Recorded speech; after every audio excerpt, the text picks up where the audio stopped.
Bonjour, bienvenue dans cette longue masterclass sur Whimsical.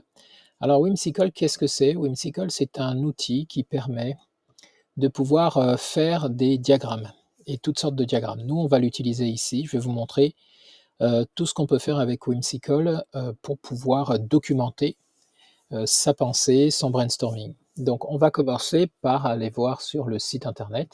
Voilà, on va aller sur le site internet. Donc déjà au niveau des tarifs, ce qu'il faut voir, c'est que c'est un outil qui est gratuit. Et vous pouvez prendre un abonnement, mais déjà pour commencer à vous amuser, vous pouvez faire plusieurs tableaux et vous avez même un historique de 7 jours sur les tâches que vous faites qui vont s'enregistrer automatiquement. Quand vous faites des erreurs, vous pouvez recommencer à zéro. Donc voilà, l'idée de départ, c'est de vous dire que c'est un outil qui est gratuit et sinon qui coûte pas bien cher, je trouve, par rapport à tout ce qu'on peut faire avec. Moi, je l'utilise vraiment comme l'outil qui me permet de visualiser ma pensée, donc de sortir cette pensée, de la mettre en forme sous forme de schéma. Alors, il y a plusieurs choses qu'on peut faire dans Whimsical. On peut organiser ses projets. Moi, je l'utilise essentiellement pour, non pas comme outil de gestionnaire de tâches ou de projets, mais réellement comme un outil qui va me permettre de pouvoir créer des cartographies, des logigrammes, des processus et du workflow. Donc, une fois que vous êtes sur Whimsical, je vous recommande de faire sign up et puis de mettre votre adresse dedans. Et vous allez arriver donc sur l'interface. Alors, l'interface se décompose en deux grandes parties. Une partie de gauche qui vous permet d'organiser des dossiers dans lesquels vous allez pouvoir ranger ensuite plusieurs sous-dossiers. Donc, vous voyez, moi, j'ai gardé la même structure, par exemple, d'organisation numérique que j'ai sur tous mes appareils digitaux. Et donc, créer soit des mind maps, comme c'est le cas ici, des cartes mentales pour organiser, par exemple, pour du brainstorming. On va pouvoir également l'utiliser pour des workflows, comme ceci, donc des diagrammes, des logigrammes, ce qu'on appelle des logigrammes, qui s'enchaînent pour décrire des processus. Ça permet de faire des cartographies plus ou moins importantes. Et l'avantage, c'est que, vous voyez, c'est une vue illimitée. C'est-à-dire les tableaux ne sont pas limités. On peut vraiment dessiner ces tableaux dans l'espace sans être limité dans l'espace. On a pour dessiner ces tableaux toutes les formes qui sont fournies, y compris des notes qu'on peut mettre, les cartes mentales, ici des diagrammes de tâches, des différentes flèches, du texte, des icônes. Ça, c'est plutôt pas mal parce qu'on a plein d'icônes pour agrémenter ces documents. On va pouvoir aussi coller directement des images sur ces tableaux. On peut faire des liens, ça, j'y reviendrai. C'est l'une des choses qui fait que j'adore cet outil, c'est qu'on peut faire des liens donc pour créer des relations entre les cartes, mais aussi à l'intérieur d'une carte pour créer des effets de zoom et de dézoom. On verra un peu plus tard. On peut dessiner à la main, si jamais on utilise ça sur une tablette par exemple, on va pouvoir utiliser son stylet, puis on peut créer des sections. Il y a aussi de la génération avec IA, et puis plusieurs templates qui sont ici fournis, des modèles donc que vous allez pouvoir utiliser, voyez, des diagrammes, des logigrammes, des organigrammes. On va pouvoir avoir vraiment plein de choses pour organiser, par exemple, des séances de brainstorming, pour organiser, pour la gestion de projet. Vous voyez, on a vraiment de quoi faire, des diagrammes de Gantt, enfin tout un ensemble de schémas. Bref, vous allez trouver tous les schémas que vous voulez pouvoir visualiser et travailler. L'autre gros avantage, c'est l'aspect collaboratif. On va pouvoir partager en créant un lien et en décidant des accès de ce que les gens vont pouvoir faire, éditer, commenter ou regarder uniquement, consulter ces cartes, en envoyant un simple lien internet par mail ou en intégrant directement ça dans d'autres outils comme Notion et d'autres outils qui vont vous permettre de pouvoir mettre vos cartes directement sur des sites internet. Donc on va pouvoir partager ces liens, mais on va pouvoir aussi exporter ça sous forme d'image, sous forme de PDF, les cartes en question. Et puis là, c'est l'embedded pour pouvoir intégrer ça par un bout de code qu'on va mettre sur son site internet pour intégrer le contenu de ces cartes. Donc c'est vraiment, on peut aussi évidemment les imprimer. Donc c'est vraiment un outil que je trouve extraordinaire puisqu'on peut partager du coup ce qu'on fait avec une équipe et puis chacun peut commenter les diagrammes et on peut avancer comme ça. Donc ce que je vous propose de faire, c'est plusieurs cas pratiques. On va commencer par un premier cas qui va être de vous montrer comment fonctionne un diagramme. On va essayer de faire un diagramme de projet pour dessiner les objectifs d'un projet. Et puis, je vais vous montrer rapidement comment on utilise les liens pour faire cet effet de zoom et de dézoom. Allez, c'est parti. Donc ici, je vais aller dans le dossier qui me permet de travailler sur ce projet. Et puis, on va créer un tableau. Voilà, on va l'appeler objectif ESMS numérique, qui est le nom du projet. Donc, dans les grandes lignes déjà, la première chose, c'est qu'on voudrait comprendre quels sont les objectifs. Donc, quoi? On voudrait avoir le quand. C'est pour quand, ce projet. Et dans le quoi, on voudrait avoir à la fois les objectifs et on voudrait avoir aussi également les moyens. Voilà, les moyens. Donc ici, dans les moyens, c'est à la fois les compétences qu'il faut acquérir.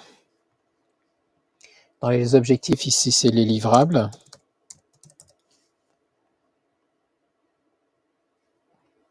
Et puis,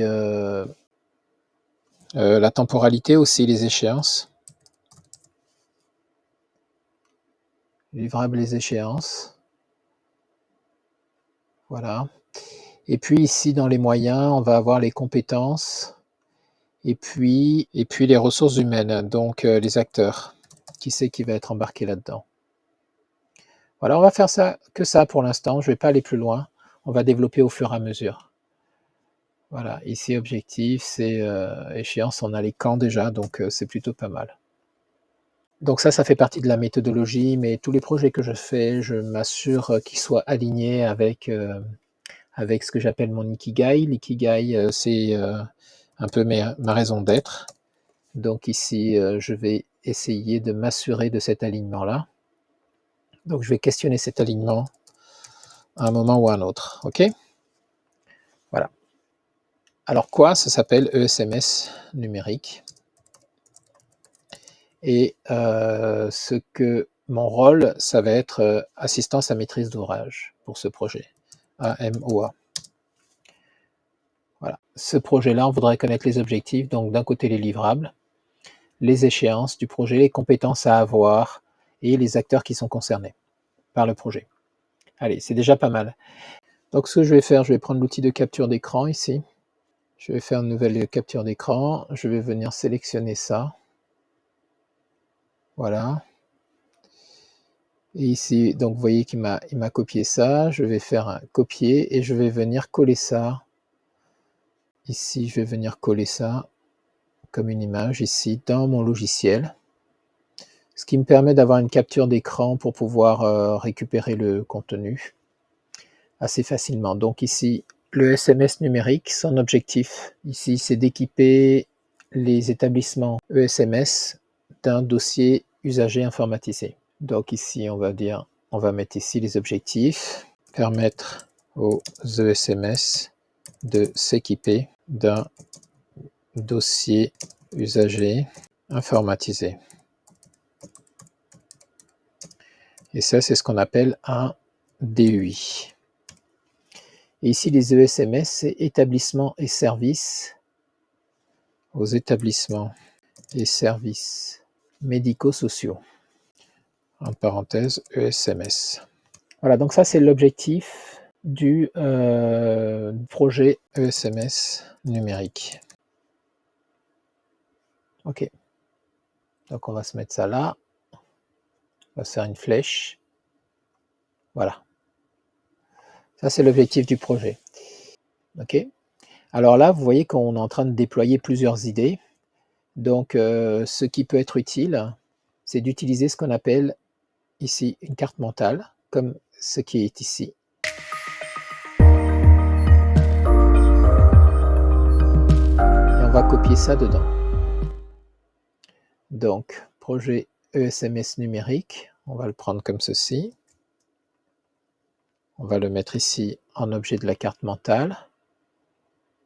On va lui donner un objectif. Je prends ce qui est là, hop. Je mets objectif et je mets le contenu ici. Voilà, du coup maintenant ça, on va le mettre raccordé à cette carte mentale. Voilà. Et le pourquoi.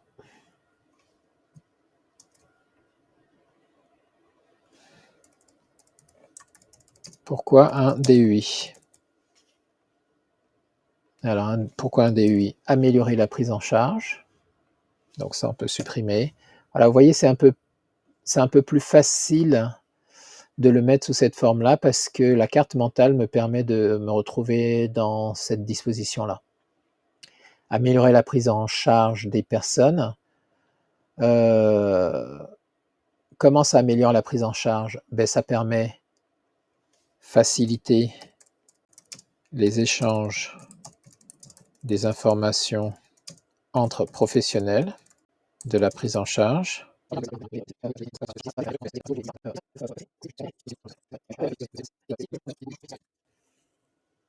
Voilà, donc là, ça m'a permis de reprendre ici toutes les informations là, donc je peux supprimer ça puisque maintenant c'est ici. Alors vous voyez, ce qui est intéressant ici, c'est que je peux refermer ça, ce bloc, et donc voilà, j'ai un lien vers ici, le projet SMS numérique.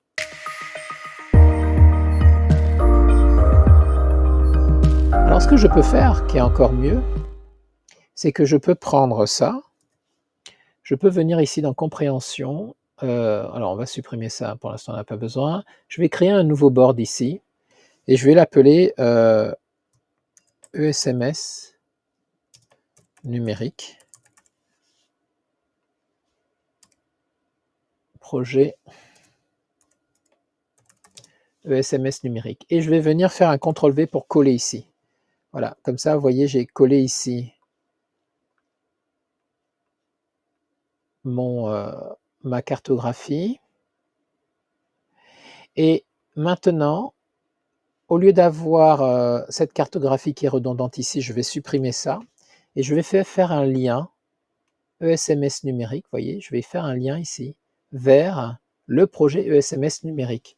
Ce qui fait que quand je suis dans ce schéma, si je clique ici sur ESMS numérique, ça m'amène directement, vous voyez, ça m'amène directement dans cette carte-là qui contient les éléments sur le SMS numérique. Je viens de me créer une sorte d'internet personnel entre mes idées.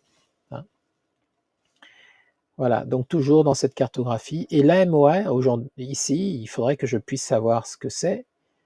Donc je peux très bien avoir ici également, créer une carte ici dans la compréhension sur ce que c'est une AMOA ici. Donc je vais appeler ça AMOA. Et je vais me créer une carte ici, assistance à maîtrise d'ouvrage AMOA. Et comme ça, je vais pouvoir, qu'est-ce que c'est?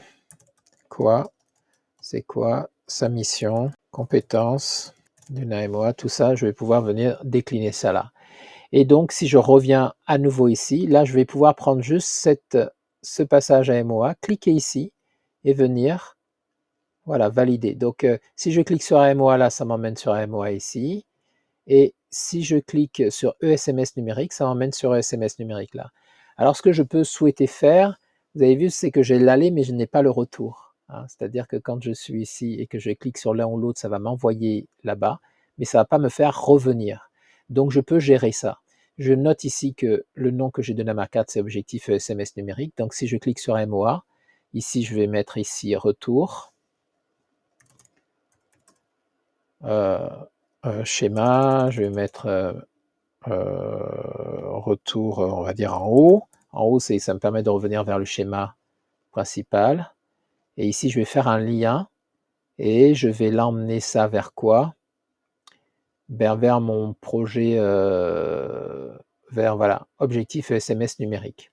Ce qui fait que si je clique sur O ici, je reviens là. Si je clique sur MOA, je reviens ici. Vous voyez, maintenant, j'ai un aller-retour dans les deux sens sur une sorte comme mon site internet. Et SMS numérique, si je clique ici, je viens là. Et là, on va se remettre un truc en haut ici, on va l'appeler retour, par exemple. Et ça, on va ramener ça vers, voilà, là-haut. Donc si on clique là, hop, on revient là. Et si on clique ici, on revient là.